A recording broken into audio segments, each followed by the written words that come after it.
साथियों, क्या आपको पता है कि अलाउद्दीन खिलजी, जी हाँ, अलाउद्दीन खिलजी नाम बताने या नए परिचय का कोई मोहताज नहीं है।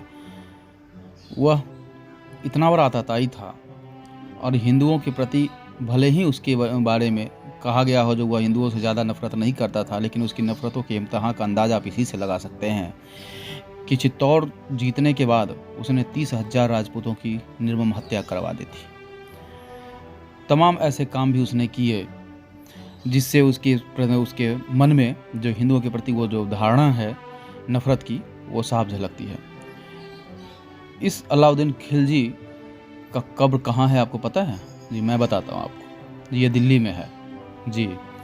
और आप जब कुतुब मीनार घूमने आते हैं ना, तो कुतुब मीनार के प्रांगण के अंदर ही है। और ये जो मैं आपको दिखा रहा हूँ, ये अलाउद्दीन खिलजी का मकबरा है, इसकी कब्र है यहाँ पे। और ये कब्र यहाँ पर मदरसा भी है, जिसका निर्माण उसने 1315 ईस्वी में मदरसा के लिए उसने खुलवाया था जी। और ये जो आप खंडर देख रहे हैं, ये वही उसका है, उसकी कब्र है यहाँ पे। आप देख रहे हैं, जब आप कुतुब मीनार घूमने के लिए आते हैं तो उसके बाईं तरफ ये आपको दिख जाएगा।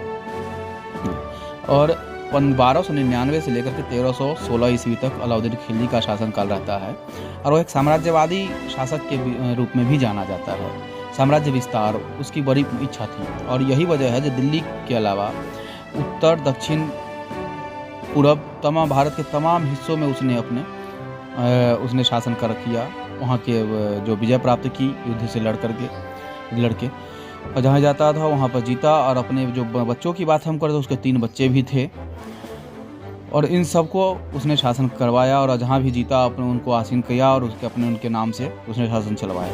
ये जो आप आज खंडर के रूप में तब्दील देख रहे हैं, ये वही है। जब पद्मावत मूवी, जो काफ़ी विवादित मूवी रही, उस हिंदी फीचर फिल्म आपने देखी होगी, नहीं देखी होगी, नहीं देखने के लिए भी एक मुहिम चली थी और देखने वालों की भी भीड़ थी।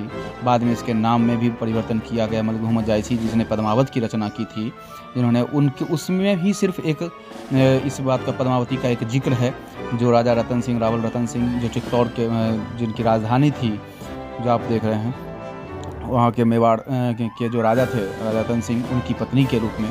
और सिर्फ कई बार ये भी इस पर एक चर्चा भी है, जो कहा जाता है जो पद्मावत के अलावा पद्मावती का जो पद्मावत ग्रंथ है, किताब है, उस नोवेल है, उसके अलावा पद्मावती का कहीं कोई जिक्र नहीं है। तो एक काल्पनिक पात्र भी हो सकती है, लेकिन हकीकत भी है, क्योंकि वहाँ के जो लोग हैं वो कहते हैं वो जौहर जहाँ पर किया गया था वो जगह भी दिखाया जाता है, जो पद्मावती किस तरीके से रानी। और ये जो मैं आपको दिखा रहा हूँ, ये अलाउद्दीन खिलजी की कब्र है। ये खुला कब्र है, और जिस तरीके की हालत है यहाँ पे, हालांकि रखरखाव की व्यवस्था की गई है, यूनेस्को ने भी इसको संरक्षित घोषित किया हुआ है। लेकिन यहाँ पर आप देख रहे हैं जी, ये कब्र है। लोग यहाँ पर आते हैं, बैठते हैं इस कब्र पे, और फ़ोटो भी खिंचवाते हैं अपने अपने तरीके से। सब लोग आते हैं, प्रेमियों के लिए भी पसंदीदा जगह है, पारिवारिक जगह भी है। परिवार के लोग भी अपना घूमने के लिए यहाँ पर आते हैं, घूमते हैं। ये वो कब्र है, आप जो चारों तरफ से दिखा रहे हैं, इस तरीके से हैं। और जब हाँ, तो दोबारा मैं आपको बता रहा था आपसे, जो जिस तरीके से उसने पूरा साम्राज्य विस्तार किया, चित्तौड़ में किस तरीके से वहाँ पर जो महारानी पद्मावती है उन्होंने जौहर कर लिया, लेकिन इनकी अधीनता स्वीकार नहीं की। राजा रतन सिंह जब युद्ध में शहीद हो गए, उसके बाद जब जानकारी इनको मिली रानी पद्मावती को, तो उसके बाद में बात यह है, जो जब वो शासन करता है, शासन करने के बाद वहाँ पे जब अपने को आसीन करता है, खिर्ज जो उसका बेटा था, उसको वहाँ पे अपना सत्ता सौंप के वापस दिल्ली आ जाता है। उस वक्त उसने 30,000 जो वीर राजपूत थे, जिसको उसको लगता था कि सब भविष्य में ये संगठित करके या एकजुट होकर के हमारा विद्रोह कर सकते हैं, हमारी शासन व्यवस्था को हिला सकते हैं, उसके उन्होंने कत्ल करवा दिया। इसने लगभग 30,000 राजपूतों की निर्मम हत्या करवा दी। या आप समझ सकते हैं उसकी क्रूरता का अंदाज़ा किस तरीके से लगा सकते हैं। बाकी भी उसके अजय कई किस्से हैं। गफूर मलिक के साथ, उसके जो उसका गुलाम था गफूर मलिक, उसके साथ उसके किस तरीके के संबंध थे, ये भी एक चर्चा की बात है। और आप देख रहे हैं जब दिल्ली घूमने आते हैं, खासकर कुतुब मीनार जब घूमने आते हैं, तो ये वो जगह है।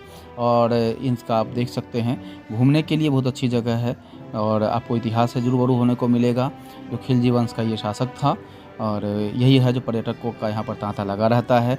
और आप देख रहे हैं देश विदेश सभी जगह से पर्यटक यहाँ पर आते हैं। तो आप भी दिल्ली जब घूमने आते हैं तो ज़रूर आएँ। और इस तरह की रोचक जानकारी के लिए हमारे चैनल को लाइक, आप सब्सक्राइब, शेयर ज़रूर करें, ताकि मैं आपको नई नई जानकारियाँ उपलब्ध करवाता रहूँ। और ये आप देख रहे हैं अलाउद्दीन खिलजी का कब्र है और उसका यहाँ पर मदरसा भी हुआ करता था कभी।